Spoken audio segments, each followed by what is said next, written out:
रहे हैं और इक्विटी मार्केट्स के अलावा कमोडिटी मार्केट का मूड मिजाज कैसा है, पूरी डिटेल लेकर मेरे सहयोगी दीपांशु इस वक्त मेरे साथ स्टूडियो में जुड़ चुके हैं। Deepanshu, good morning.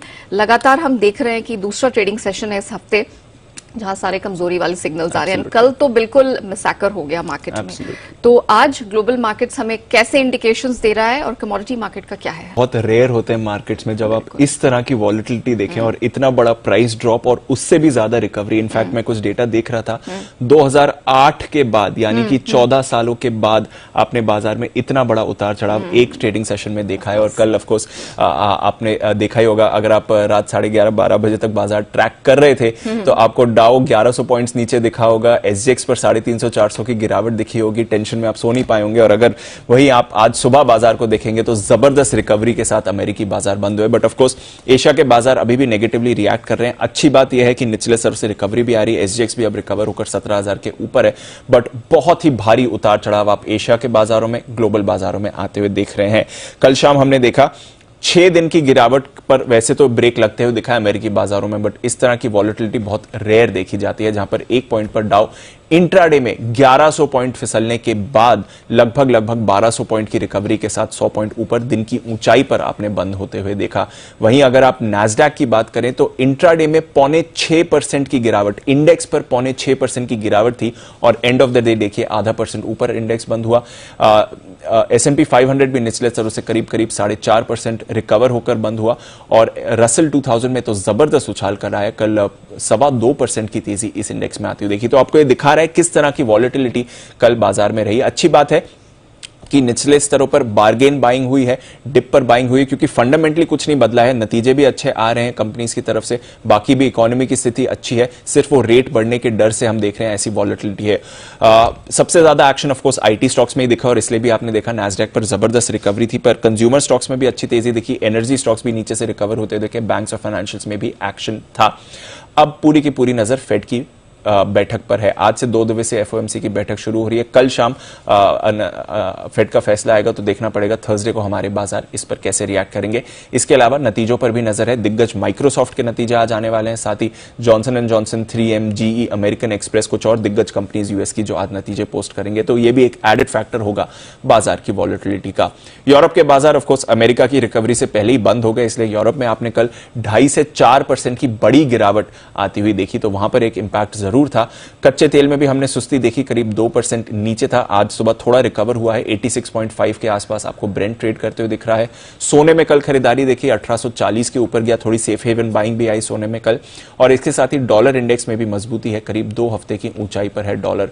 बट ऐसी वॉलिटिलिटी बहुत रेयर होती है और इतनी बड़ी गिरावट के बाद उससे भी ज्यादा बड़ी रिकवरी भी रेयर होती है, बट यही कल बाजार का एक्शन दिखा। फिलहाल आज एशिया में हमारे बाजारों में भी ऐसी वॉलिटिलिटी शायद आ सकती है। संकेत मिले जुले हैं। आप जैसे आप देखना चाहें, अगर आपको लगता है कि अच्छा सोचना है तो ये सोच सकते हैं कि निचले स्तरों से इतनी बेहतरीन रिकवरी कब आती है, और खराब सोचना है तो आप कह सकते हैं कि इतने तेजी से कब गिरते हैं। और 6 दिनों की गिरावट के बाद हल्की फुल्की रिकवरी तो 7वें दिन आनी ही है।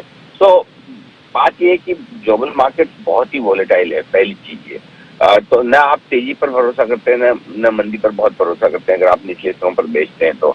दूसरी बात यह है कि एफआई की तरफ से बिकवाली का प्रेशर लगातार है, कल के सेशन में भी वो कोई रिलीफ नहीं है, आंकड़े फिर से खराब आते हुए दिख रहे हैं।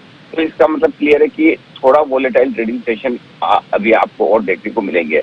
कम से कम आपको एक्सपायरी तक, परसों तक थोड़ी सी सावधानी ज्यादा रखनी है। एक बार परसों एक्सपायरी होने के बाद, और क्योंकि इस बार एक्सपायरी भी मंथली वाली है, तो वो होने के बाद आपके लिए थोड़े से मार्केट स्टेबल होने के संकेत देंगे, और तब तक आपके हाथ में फेड की तरफ से मीटिंग के बाद का संकेत भी आ जाएगा कि फेड क्या सोच रहा है, क्या करना चाहता है। तो मेरे ख्याल से आज और परसों का ट्रेडिंग सेशन, 2 सेशन और सावधानी रखनी है ट्रेडर्स को। लेकिन इन 2 सेशन में इन्वेस्टर्स के लिए अगर फिर से और थोड़े नीचे के लेवल आते हैं तो आपके लिए खरीदारी के बेहतरीन मौके होंगे। अगर गलती से 16,400, 16,500 आपको अगले 2 दिनों में कहीं दिखे तो वहां पर खरीदारी करनी चाहिए। और अगर एक बार उछाल मिल जाती है और उछाल में आप 16,400, 17,400 से 17,600 की रेंज में ऊपर पहुंचते हैं तो वहां पर प्रॉफिट बुकिंग करके, प्रॉफिट बुकिंग तो क्या करेंगे, प्रॉफिट कहाँ होगा, लेकिन हाँ अपनी तेजी की पोजीशन थोड़ी बहुत हल्की कर सकते हैं। जहां तक सिर्फ आज के लेवल का सवाल है तो मैं ये आज के लेवल जो नया दे रहा हूँ वो रेंज नहीं है, वो अहम सपोर्ट और अहम रुकावट के लेवल है। पहला लेवल है उसके बाद बाजार उसके ऊपर या नीचे डायरेक्शन तय करेंगे। तो 16,900 16,975 ये सपोर्ट रेंज है।